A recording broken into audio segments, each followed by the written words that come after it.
차트는 미신 같은 게 아닙니다. 호가창을 그대로 그래프로 표현한 겁니다. 주가의 움직이는 원리는 공급과 수요의 원리입니다. 차트를 믿던 말던 꼭 차트를 보시고 투자하셔야 합니다.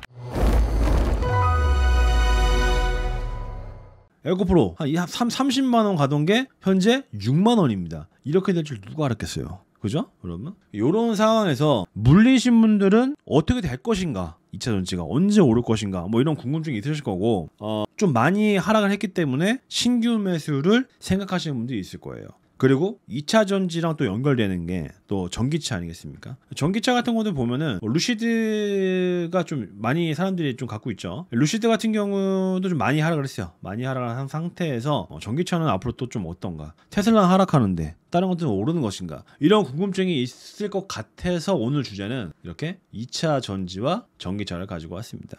김사무님 자기소개 잠깐 해주시고 바로 해주세요. 방송. 안녕하세요. 의원님의 애제자 김수환입니다. 애제자 맞나요? 네.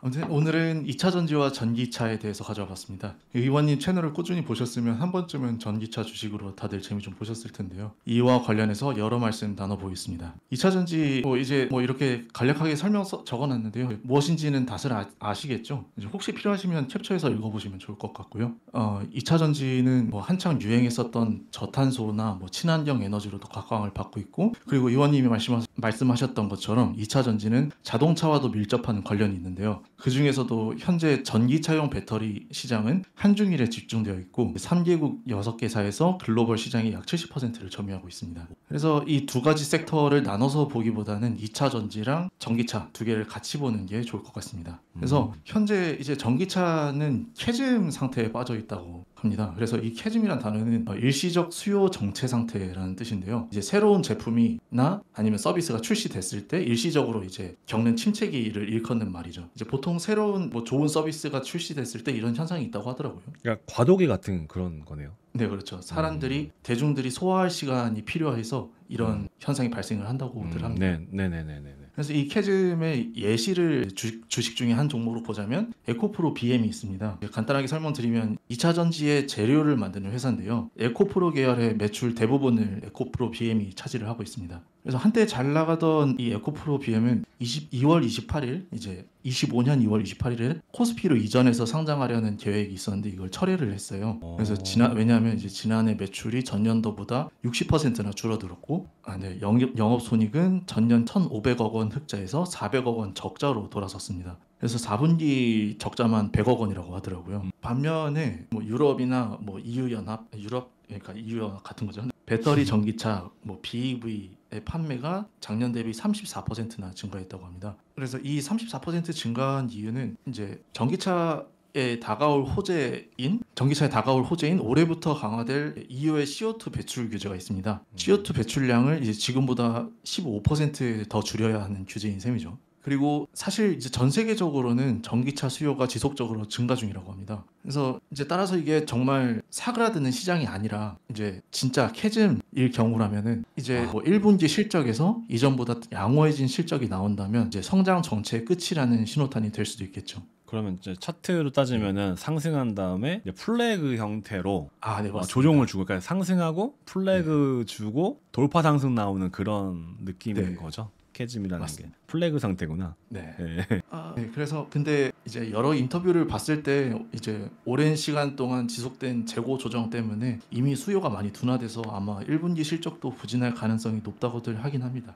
우선 시황은 그렇고요. 그래도 이제 올해 다가올 다른 호재 중에서는 이제 그 EU에서 액션 플랜이 가동되면 전기차 수요가 늘 수도 있다라는 내용이 있는데, 그 액션 플랜이 무엇인가 보다는 이제 액션 플랜에서 EU가 그 테슬라는 이제 중국 배터리를 쓰고 EU 쪽 전기차는 한국 배터리를 쓴다고 합니다. 그래서 그래서 테슬라 수출 자체는 감소를 했더라도 이제 국내 2차 전지에는 도움이 많이 될 수 있다고 해요. 엄청난 호재네요, 이거는. 네, 그렇죠. 이 액션 플랜에서 이제 우리나라 협업 중요성을 높여야 한다고 하니까 이것 또한 멀리 봤을 때는 주가에 좋게 작용을 할 수 있겠죠. 엄청나게 좋게 작용할 것 같은데요? 네, 그렇죠. 꼭 사야 되는 거 아닌가 지금? 그리고 반면에 이제 올해 2차 전지, 국내 2차 전지 관련 리스크도 있습니다. 이제 미국의 관세 정책인데요. 왜냐하면 핵심 광물 가공 정제 이 기술을 중국이 주도를 하고 있습니다. 근데 2차 전지 제조에 필요한 광물을 이제 중국이 압도적으로 보유를 하고 있는데 그래서 중국은 글로벌 2차 전지 원자재 시장에서 가격 결정력을 행사를 할 수 있고 공급망 전반에 걸쳐서 영향력을 미치고 있죠. 그래서 만약에 여기서 미국이 중국산 원자재에 관세를 부과를 하면 중국에서 가공된 원자재의 가격이 상승을 하게 되고 이제 그래서 한국 기업들은 높아진 가격에 중국산 원자재를 구매를 하거나 아니면 대체 공급처를 찾더라도 지금보다 비싼 가격을 지불해야 되는 그런 악재로서 작용을 하게 됩니다. 그래서 결론적으로는 생산에 더 많은 비용이 들어서 악재로 작용할 수 있다. 호재도 있고 악재도 있는 거네요. 네, 그렇습니다. 네, 그러면 앞서 말씀드린 것처럼 이렇게 2차 전지 원자재를 꽉 잡고 있는 중국의 전기차 산업 시황은 어떤지 살펴보겠습니다. 먼저 중국 전기차 기업은 조심해야 한다는 내용이 올해 초에 있어서 리스크를 우선 먼저 공유를 드리겠습니다. 네, 우선 전기차와 2차 전지는 2024년 기준으로 중국이 15년 동안 320조를 부어서 일궈낸 산업입니다. 네, 그만큼 이제 양으로도 질로도 이제 다른 나라들을 앞서 나가려고 엄청나게 노력 중이죠. 엄청 오래. 그래서 우리나라 같은 경우에는 2차 전지 기술 같은 경우엔 이미 3.5년 이상 뒤처진다는 산업연구원의 연구 결과가 있었습니다. 네, 그래서 그 중에 비야디라고 부르는데요, BYD, 비야디라고 부르는 이 중국 전기차 기업이 1위 기업이고 글로벌 판매 순위도 447만 8천 대로 1위인 기업입니다. 테슬라보다도 훨씬 더 많이 팔았죠. 그리고 국내에서 중학개미들이 가장 많이 매수한 종목이기도 하고요.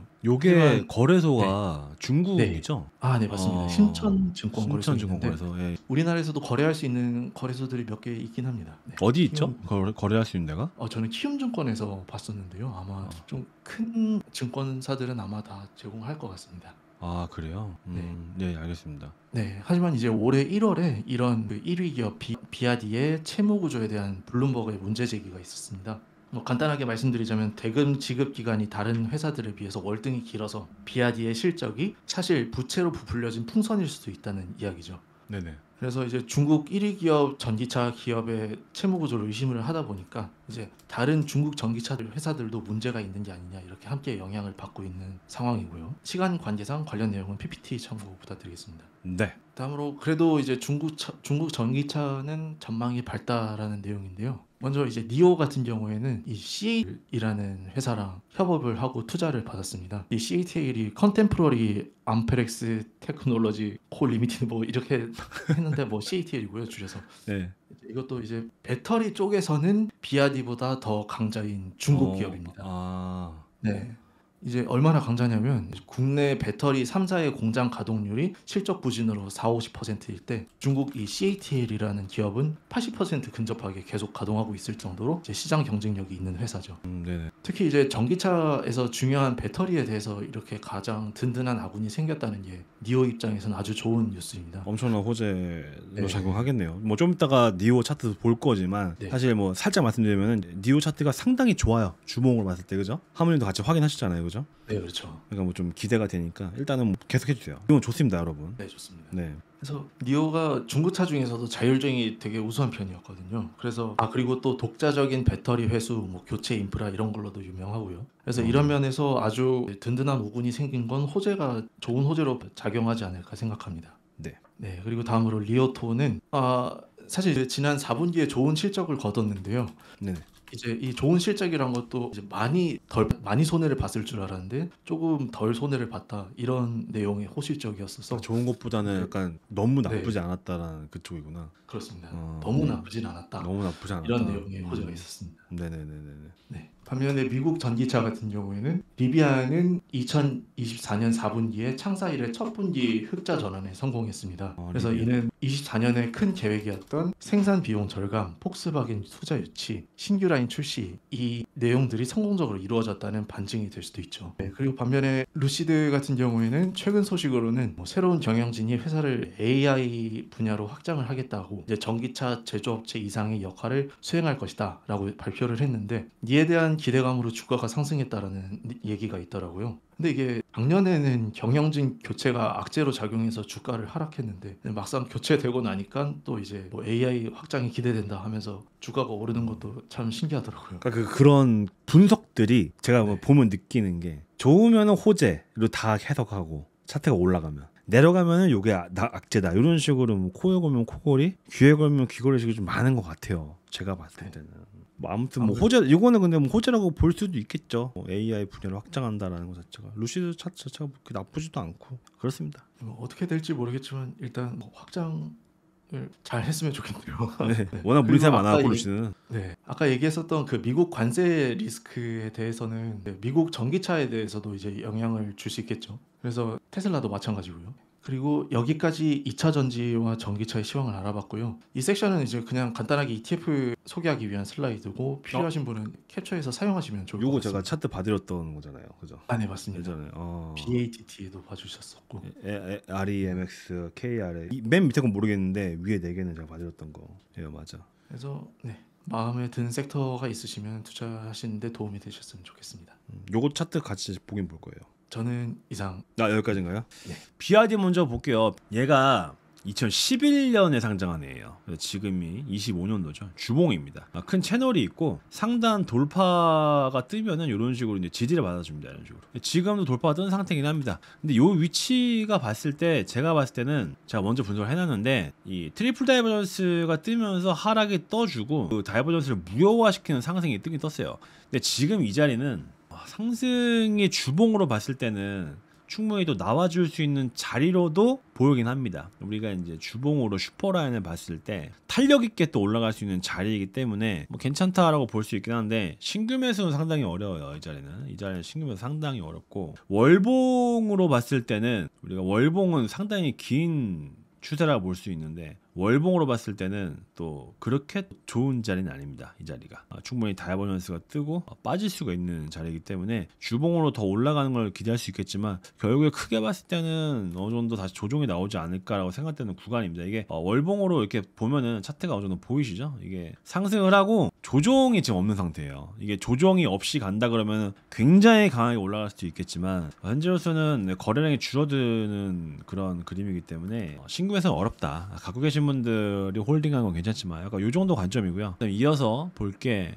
니오랑 리오토를 볼 건데 아까 분명히 니오 좋다 그랬죠. 제가 니오를 봐드릴게요. 니오 어디였지? 있다. 니오의 경우에는 이제 제 라이브를 계속 보신 분들은 아마 다 귀가 아프도록 잘 이해하고 계실 겁니다. 4불 중요하다. 그리고 상승이 나오는데 손절가 3.61불이다. 3.61불을 안 찍고 상승이 지금 잘 나와줬어요. 그리고 4불 안 찍고 잘 나와줬는데 이때 제가 잡아드렸던 라인이 요 라인입니다. 요 라인이고 그죠? 돌파가 떴고 지지 라인 잡아드렸는데 돌파가 뜨면서 자 리테스트 받고 올라간 겁니다. 근데 이게 중요한 게 아니라 주봉으로 봤을 때 요 위치가 상당히 좋아요. 보조지표를 봤을 때 보조지표라는 건 여러분들이 잘 쓰면 굉장히 좋은 겁니다. 쓸 줄 알면은 못 쓰면은 필요가 없는 건데 근데 요 자리가 보면은 파동이 주봉으로 돌아 나가는 파동입니다. 여기가 이런 경우에는 우리가 만약에 니오가 이 7불이 굉장히 강력한 저항이에요. 여기를 돌파가 떠준다면은 꾸준한 홀딩과 함께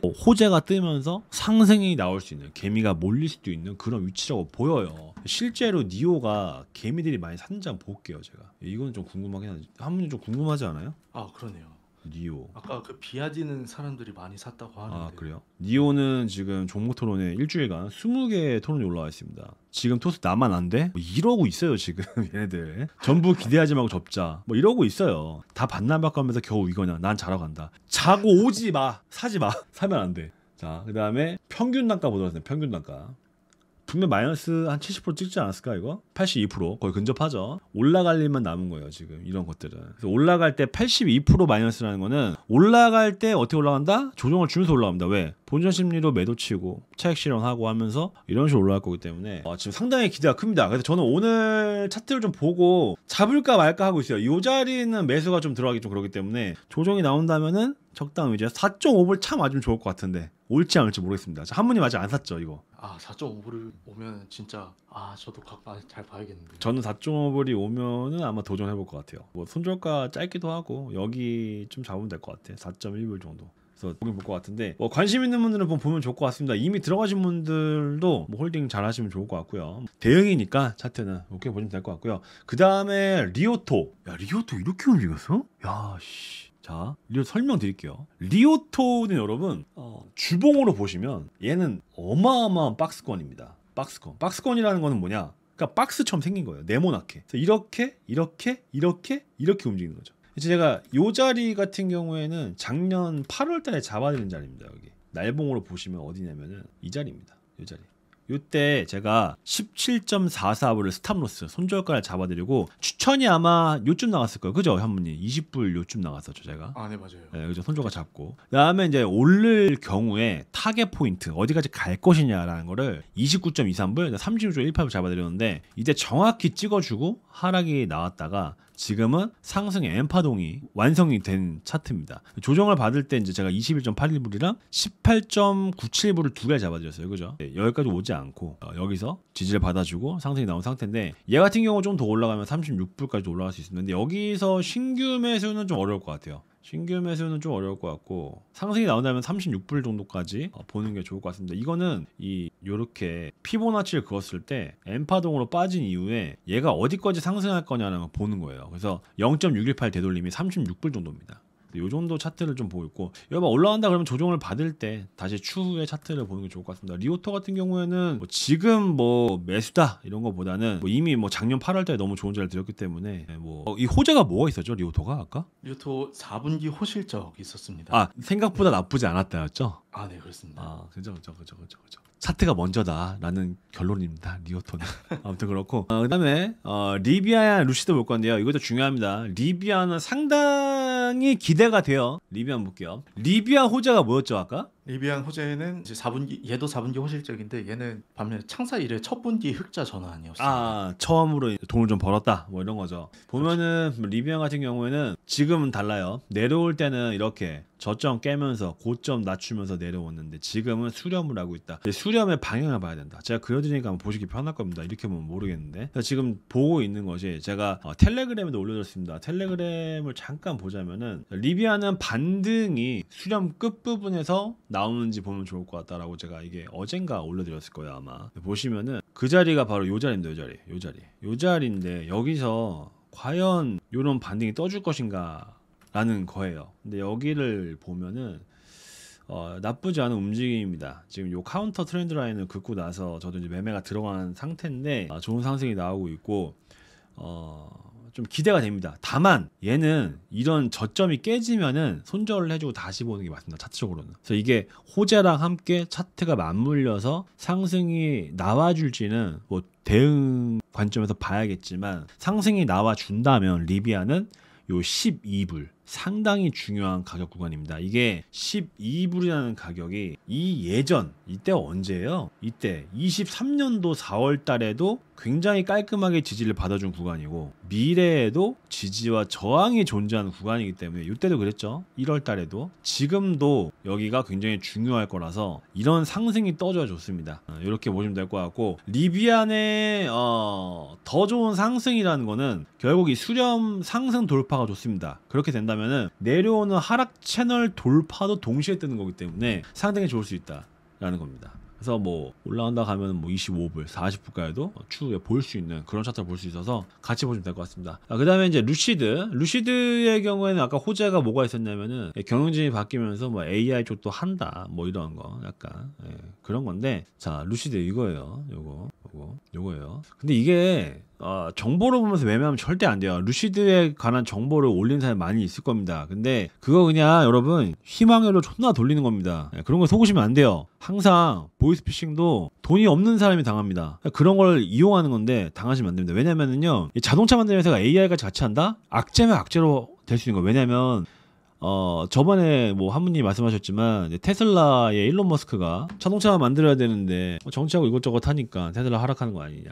코에 걸면 코걸이, 귀에 걸면 귀걸이식 정보인 겁니다. 그래서 그런 거 보지 마시고요. 그냥 차트적으로 봐드리겠습니다. 요 화살표 보이시죠? 지금 테슬라가 루시드를 제가 이렇게 그려드린 게 요때 해드린 겁니다. 요때 3월 초에. 왜? 상승이 나올 수 있기 때문에 해드린 겁니다. 이때 제가 해드렸던 말씀이 뭐냐, 영상은 남아있으니까 찾아보시면 나와요. 1.93불 손절가다, 매매 가능하다, 그런 상승이 나오고 있는 거고요. 현재 대충 이쯤에서 매수가 들어갔으면은 최고가 20%까지 한 일주일 만에 올라갔고 현재 상승 중에 있다라는 겁니다. 다만 루시드는 본격적인 상승은 현재로서는 3.7불이 상당히 중요하다. 여기가 돌파가 떠야 된다는 겁니다. 그러니까 요이 땅 달려! 요게 3.7불이라는 거예요. 근데 여기가 상당히 중요하고 루시드는 좀 그래도 이게 뭐 차트를 잘 모르시는 분들은 뭐 왔다 갔다 한다 올랐다 뺀다 이렇게 말씀하시는데 그렇게 보시는 게 아닙니다. 지금까지 빠지던 녀석이 그동안에 없던 매수 세력이 나타나서 받침을 주고 있다. 그러니까 하락이 일단락 되고 있다 정도로 좋게 해석하실 수가 있고요. 그리고 제가 이제 그 좋은 반등을 잡아드렸던 거고 여기도 잡아드렸었죠. 여기도 잡아드렸습니다. 그래서 상승을 했었고 여기도 잡아드린 거고 그 루시드 같은 경우에는 뭐 과거 차트 보시면 다 나오겠지만 제가 잡아드렸던 구간이 여기 잡아드렸고 여기 잡아드렸고 여기 잡아드렸고 여기 잡아드렸습니다. 항상 상승의 시작점을 잡아드렸던 겁니다. 항상 그렇게 보시면 될 것 같고요. 그래서 이제 루시드 같은 경우에는 만약 상승이 나온다 그러면 3.7불이 다시 한번 저항이 될 수 있기 때문에 어느 정도 매도를 쳐주시는 것도 괜찮아요. 이 자리는 분할 매도라는 거지 전량 매도가 아니라 뭐 흐름에 따라서 얘가 뭐 이렇게 올라간다면 매도를 쳐야겠지만 이렇게 올라간다 그러면은 홀딩해야 될 수도 있어요. 그래서 파동에 따라 다를 수가 있습니다. 어쨌든 간에 루시드는 현재는 좀 괜찮긴 하다. 하지만 제가 보수적으로 뭐라 했죠. 나스닥이 조금 긴가민가 해서 2.6불 여기는 저항이 있을 수 있으니까 단타를 보시는 분들은 매도를 좀 고려해라 정도로 볼 수가 있습니다. 한 분이 마지막에 말씀해 주신 이제 나스닥 ETF 2차 전지에 대한 ETF인데 LIT, BATT, REMX, KARS 이렇게 네 가지를 봐드릴 겁니다. 저는 5가지 있어서 4가지 봐드릴게요. 주봉으로 보겠습니다. 크게 봐야 되기 때문에 LIT 뭐 요런 겁니다. 이거 읽어보시면 나오니까 요거 보시고요. 이거 기억나실 겁니다. 이때가 아마 작년 8월 달에 제가 올린 영상에서 보시면 나와요. 2차 전지에 대해서. 그때 말했던 게 이 LIT는 여기가 수요 구간이다. 다이버넌스다. 반등 나올 수 있다. 근데 반등이 실제로 나왔습니다. 실제로 여러분. 요게 차트 분석입니다. 요게 차트 분석. 요런 게 실제로 상승 나왔죠. 요런 거. 요게 작년 8월달에 받은 겁니다. 요건 찾아보시면 나오니까 여러분 찾아보시면 됩니다. 자, 그리고 현재는 또 플래그가 만들어지고 있어요. 이렇게 플래그. 자, 작은 플래그 돌파가 뜨면은 얘는 올라갈 수도 있는 겁니다. 그러니까 2차 전지에 대한 전체적인 시장 흐름이 좋아질 수 있다라는 차트죠. 얘는. 다음 보겠습니다. BATT. 자, 여기도 보이시죠? 이 수요 구간을 제가 지금 쓴 게 아니라 작년 8월달에 잡아둔 겁니다. 이거 8월달에. 영상을 찾아보시면 나와요. 허준 뭐 2차 전지에서 하면 나올 겁니다. 아마. 이것도 똑같이 플래그 패턴입니다. 돌파가 뜬다면은 좋은 상승이 나올 수 있습니다. 같은 차트를 계속 그리고 있는 겁니다. REMX 보여드리겠습니다. REMX 여기도 35.98불 잡아드린 겁니다. 얘도 좋은 상승 나왔습니다. 비슷한 느낌이죠. 얘도 지금 보시면은. 그다음에 KARS 여기도 보시면 여기 나옵니다. 전기차 ETF라고. 얘도 다이아몬드 잡아드렸고 17불과 19불이 반등이 날 수 있는 구간이다. 채널 돌파가 중요하다고 그랬는데 거기서 저항을 맞고 있는 거예요. 이게 지금 이게 이렇게 보시면은 이렇게 또 작은 플래그도 있을 수 있는데 이렇게 있을 수도 있는데 이 큰 채널에서 저항을 맞고 있습니다. 돌파가 뜬다면 좋은 상승 나올 수 있겠죠. 그래서 지금 2차 전지를 좀 보기는 봐야 될 수도 있다. 네. 왜냐 ETF가 좋은 흐름이다. ETF라는 거는 결국에는 이제 뭐 지수랑 비슷한 그런 느낌이기 때문에 좋을 수 있다라는 거죠. 그래서 에코프로랑 포스코홀딩스랑 뭐 LG화학 같은 걸 잠깐 봐드릴 텐데 포스코홀딩스 많이 물리셨을 거예요. 이런 거는 포스코홀딩스의 경우에는 뭐 제가 그 말씀 드렸습니다. 이때 내려갈 때 40만 원 봐라, 뭐 30만 원 봐라, 더 내려가면 25만 원 봐라 이런 식으로 봐드렸죠. 그 다음에 21만 1,000원 깨지면 안 된다 이렇게 말씀드렸었는데 자 어때요? 현재 보시면은 자 40만 원 반등 나왔었고요. 여기 그다음에 30만 원은 그냥 배를 꼽인 겁니다. 근데 25만 원 주면서 거래량이 바닥을 찍으면서 올라왔어요. 근데 끝난 게 아닙니다. 얘를 상승했다 보시면 안 돼요. 왜냐면은요 얘는 하락의 연장인 겁니다. 아직까지 하락을 하고 있는 거예요. 포스코홀딩스는 결국에는 30만 원을 돌파해주고 이런 식으로 기간을 거치면서 올라가야 됩니다. 올라간다 그러면은 40만 원은 저항이 될 겁니다. 포스코홀딩스는 그렇게 보시면 될 것 같고요. 그다음에 뭐 에코프로랑 에코프로 BM 볼게요. BM까지 에코프로 먼저. 에코프로의 경우에도 보시면은 주봉으로 계속 빠지고 있습니다. 계속 빠지고 있는데 제가 이 트렌드 라인 하나 그어드렸어요. 근데 이때 이걸 넘어야 된다라 그랬죠. 현재 보시면은 올라오는 큰 채널은 이탈한 상태입니다. 이탈한 상태에서 얘가 여기 돌파가 떠준다면은 좀 우리가 긍정적으로 10만 원까지는 볼 수 있을 것 같습니다. 에코프로는 현재 가격은 6만 원 정도 돼요. 근데 만약에 못 넘는다 그러면은 그 밑으로 또 좀 열려 있죠. 이런 데가 별로 이런 건 얘기하고 싶지가 않죠. 그래서 뭐 올라간다 그러면은 트렌드 라인 돌파가 떠야 될 거고 간 다음에 10만 원까지 볼 것 같다. 이 정도 보시면 될 것 같고요. 에코프로 BM도 보겠습니다. 에코프로 BM은 제가 82,800원을 봤었어요. 이때부터 20만 원대부터. 요것도 에코프로 BM 허준 치시면은 다 영상이 있습니다, 여러분. 다 나와요. 그래서 저는 82,800원까지도 갈 수 있다라고 열어두고는 있습니다. 요 자리를. 근데 요 관점도 있어요. 어떤 관점이 있냐면은 지금 보시면 주황색 두 개의 띠가 보이실 겁니다. 여기가 엄청난 수요 구간입니다. 반등이 충분히 나올 수 있어요. 지금 그 구간입니다. 여기를 잘 봐야 돼요. 얘가 상승이 나오려면 어떻게 해야 되냐라는 걸 볼 때 자 채널을 다시 긋겠습니다. 제가 채널 돌파가 떠야 된다. 여기 그리고 중요한 가격이 얼마다? 14만 원. 저항 맞고 있죠. 여기 돌파 떠야 돼요. 여기를 이런 식으로 돌파 떠줘야 됩니다. 이 주황색 유지가 되면서. 그렇지 않다면은 정말로 82,000원 정도가 나올 수가 있습니다. 이 구간은 채널 하단부이기도 하기 때문에 실제로 에코프로에 비해 82,000원까지 온다 그러면 다이버에서 뜬다 이러면은 저는 매수가 들어갈 것 같아요. 저 같은 경우에는. 요거는 체크해 주시면 좋겠죠? 에코프로 비행 같은 경우에는. 그 다음에 또 여러분들이 많이 또 보시는 게 2차전지에서 LG 화학 많이 보죠, 하무님. 이거는 잠깐 이거 LG 에너지 솔루션도 혹시 이거 2차전지인가요? 네, 그런 비슷한 거. LG 엔솔 맞죠? 이거 박순혁 작가가 24년도에 뭐 100만 원 간다 이 개소리 했잖아요. 100만 원 여기잖아요, 지금. 근데 제가 이때 차트 보고 뭘 했냐면은 이때 35만 5천 원 잡아드리고 다이버스 잡아드렸는데 상승이 나왔는데 42만 원 여기 저항이다. 여기 매수하면 안 되고 시간 더 걸린다 그랬는데 지금 다시 빠졌네요. 보니까 33만 원까지. 여기서 중요한 거는 LG 엔솔 같은 경우에는 이 저점을 무조건 깨지 않아야 됩니다. 그래야 좋아요. 깬다 그러면 다시 봐야 됩니다. 얘는. 다시 봐야 되고 뭐 24년도에 100만 원 간다고 개소리인 거죠. 차트는 무조건 봐야 됩니다, 여러분. 아유 너무 아쉽다. 이제 LG화학 보겠습니다. 야 박수 한번 칠게요, 여러분. 한번 박수 치세요. 야 이거 LG화학의 경우는요, 여러분 제가 요거를 좀 잡아드리겠습니다. 요거는 지우고요. 여기 1대1 구간 보이세요? 이거 피보나치를 제가 아직 안 지운 겁니다. 예전에 그어놓고. 이게 뭐냐면 지금은 여기서 다이버전스가 뜨고 빠져서 플렉으로 빠졌기 때문에 채널 돌파가 중요하고 어쨌든 엠파동이 끝나는 구간이 1대1 구간이 23만 원이다라는 걸 제가 체크해 놓은 거예요. 여기가. 저는 이거를 지금 그때 말하고 처음 봤거든요. 이거를 채널을 이렇게 그어놓고 봤을 때 LG화학을 물려서 고통스러워하시는 분도 있을 겁니다. 아마 100만 원도 있을 거고 80만 원 이런 데가 많이 물려요. 평대가 70만 원 이런 데가. 얘는 차트가 정확했습니다. 다이버스 뜨고 빠질 때 플렉으로 엠파동 빠진 겁니다. 이렇게. 그래서 이 1대1 구간이 끝난 데가 23만 원이기 때문에 여기서는 반등이 나올 가능성이 크다라는 관점이었던 것이고 지금 LG화학은 중요한 게 뭐냐면 딴 거 다 필요 없어요. 채널 돌파가 시급합니다. 돌파를 해줘야 돼요. 그래야지 어느 정도 약반등이 나올 수 있는데 얘가 반등이 나온다 그러면은 제가 봤을 때는 어디까지 가냐? 36만 원입니다. 제가 봤을 때는 1차로 봤을 때 요런 느낌. 다시 빠질 가능성이 제일 큽니다. 이런 데는. 그래서 현재로서 봤을 때는 좀 2차전지 요런 느낌입니다. 아시겠죠? 마지막 PNT 같은 것도 아마 2차전지일 것 같은데 PNT 자 보세요. 제가 말씀드렸습니다. 이것도 반등 구간 이때 잡아드린 거 46,000원. 그다음에 여기 다 저항이다. 만약 돌파가 뜬다면 83,000원까지 봐라. 정고 부분이니까. 여기 다 저항 보이시죠?